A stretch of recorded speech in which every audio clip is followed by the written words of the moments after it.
السلام عليكم ورحمة الله وبركاته ولا لي الله والك فرحان إن شاء الله ما أنتم حارب إن نقول هذا أبديت ير أو كسب سنة برنامج كي أم بلاوني بالكهر برنامج كاس أو لو ما قاعد بحيي Somali Community Rental Assistance Program إن waxa ay soo gaaray maanta report ay soo direen dhalinyaradii ka shaqeynaysa programkan Maxamed iyo Mire oo isoo gudbiyay report ku saabsanaa dhanka kirada dadka laga caawinayo dadkii u baahnaa kirada dadkii evictionka oo loo haystay in eviction macnaheedu waxa laga wadaa dadkan garanaynin waa qof maxkamadda ay u soo dirtay waraaq in uu guriga ka baxo muddo kooban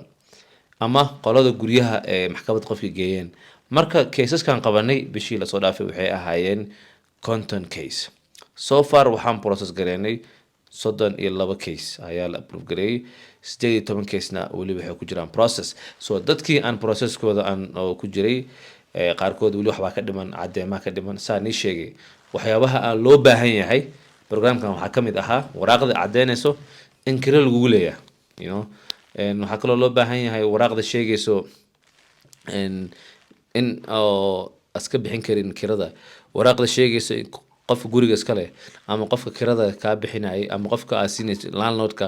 inuu waraaq soo qoro oo yiraaho qofkan iyo qofkan muddo intaasaa kira ma bixinin marka inta kira lagaa bixin karo waxaa waye 6 bilood ilaa 6 bilood lagaa bixinaya oo la soo dhaafay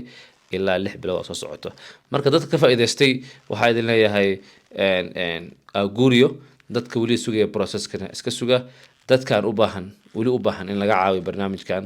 adresska xafiiska wakaasa numberkaasna waca ballanka qabsada ama waa tagi kartaan Monday through Friday 6 saac ilaa 4 galabnimo Monday through Friday. Assalamu alaikum. Okay.